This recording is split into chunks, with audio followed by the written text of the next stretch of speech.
Perkenalkan, kami dari Offering E1.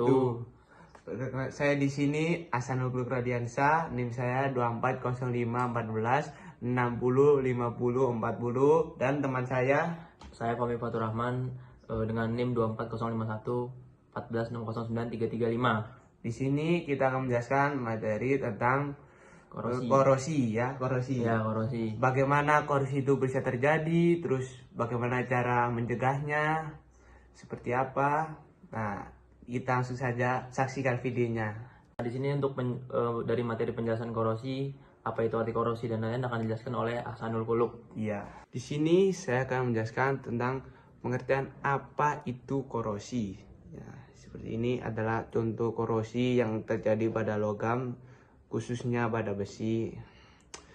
Mari kita simak penjelasannya. Korosi adalah serangan destruktif logam melalui reaksi kimia atau elektrokimia dengan lingkungannya. Kerusakan akibat penyebaban fisik tidak disebut korosi, tetapi digambarkan sebagai erosi, pengikisan, atau keausan. Karena korosi melibatkan perubahan kimia, maka kita harus memahami prinsip-prinsip kimia itu untuk memahami reaksi korosi. Karena proses korosi sebagian besar bersifat elektrokimia, maka pemahaman tentang elektrokimia juga penting. Ilmu korosi mempelajari mekanisme korosi untuk meningkatkan pemahaman tentang penyebab korosi, terus cara untuk mencegah atau setidaknya minimalkan kerusakan yang disebabkan oleh korosi. 3 alasan utama mengapa korosi penting adalah yang pertama ekonomi, keselamatan, dan konservasi. Kemudian korosi dapat digolongkan menjadi 8, yaitu korosi umum, korosi galvanik, korosi celah, korosi sumur, korosi batas butir, korosi selektif, dan korosi tegangan. Dalam bahasa sehari-hari, korosi disebut perkaratan. Contoh korosi yang paling lazim ada perkaratan besi yang tadi yang saya tunjukkan di awal. Kemudian pada peristiwa korosi nanti akan dijelaskan oleh teman saya, yaitu Fahmi Fatur Rahman. Nah, di sini saya mengambil referensi dari Universitas Pendidikan Indonesia untuk animasinya. Di sini saya sebagai Fahmi Fatur Rahman akan menjelaskan proses terjadinya korosi atau yang biasa disebut karatan. Di sini saya mengambil contoh pada besi yang melengkung ini, dan di bagian ujungnya dia mengalami perkaratan, dan sedangkan di bagian tengahnya ini dia tidak mengalami perkaratan atau yang disebut korosi. Kita akan fokus pada besi, lengkungan besi ini, mengapa bisa terjadinya karatan, dan di sini saya akan menjelaskan proses terjadinya korosi atau karatan. Nah, pada besi berwarna kecoklatan ini mengalami korosi, dan yang berwarna abu-abu ini tidak mengalami korosi.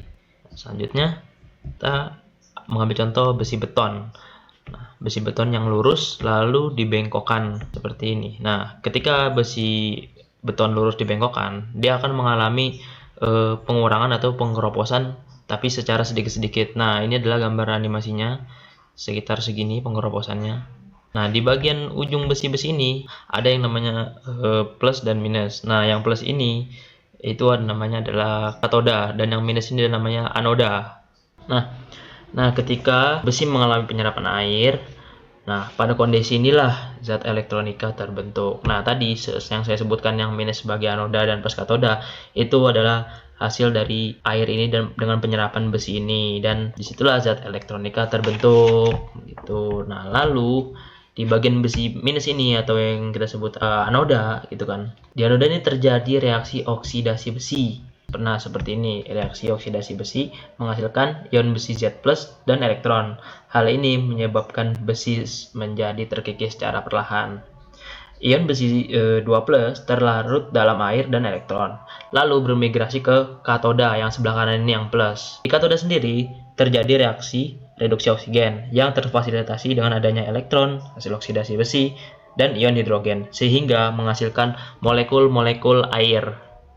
Nah, ini molekul-molekul air. Nah, sementara itu ion besi 12 yang terlarut akan dioksidasi lanjut oleh oksigen sehingga memiliki bilangan oksidasi +3 di dalam senyawa perioksida. Selanjutnya, senyawa perioksida akan terhidrasi oleh air sehingga menghasilkan karat dan ion hidrogen. Nah, karena ion hidrogen dihasilkan kembali, hal ini akan menyebabkan proses korosi berlangsung, mengingat bahwa ion hidrogen merupakan reaktan pada reaksi reduksi oksigen di katoda. Oleh karena itu, proses korosi akan terus berjalan. Nah, yang menyebabkan ketahanan besi berkurang. Nah, begitulah proses korosi terjadi. Teknik pencegahan korosi besi.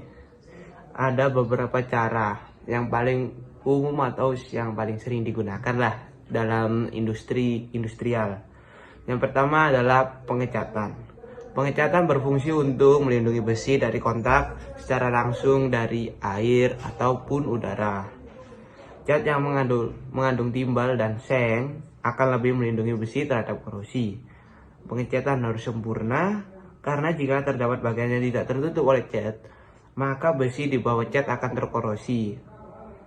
Kemudian yang kedua adalah dibalut plastik. Plastik mencegah terjadinya kontak besi dengan air dan udara. Terus yang ketiga adalah pelapisan dengan krom atau chromium plating. Krom memberi lapisan pelindung sehingga besi yang dikrom akan menjadi lebih mengkilap. Kemudian chromium plating dilakukan dengan proses yaitu elektrolisis. Krom dapat memberikan perlindungan meskipun lapisan krom tersebut ada yang rusak. Kemudian adalah pelapisan dengan timah atau tin plating. Timah termasuk logam yang tahan karat. Kemasan kaleng dari besi umumnya dilapisi dengan timah. Proses pelapisannya dilakukan secara elektrolisis ataupun secara electroplating.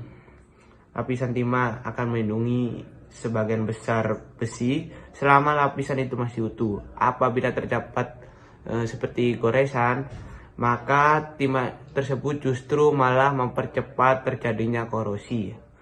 Kemudian adalah pelapisan dengan seng atau galvanisasi.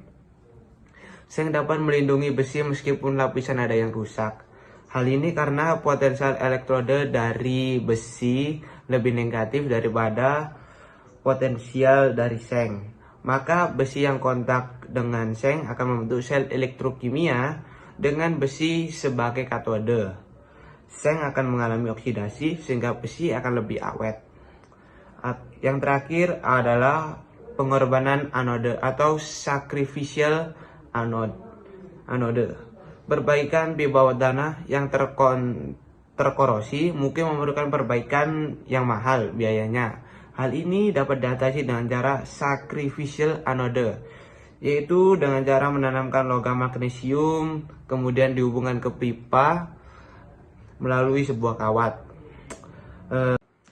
Cara pencegahan atau teknik lah ya, teknik pencegahan korosi besi yang kita bahas di sini kan besi, jadi kita akan kebanyakan logam magnesium itu akan berkarat, sedangkan besi tidak karena magnesium merupakan logam yang aktif. Itu saja cara pencegahan tentang korosi. Sekian dari saya, terima kasih.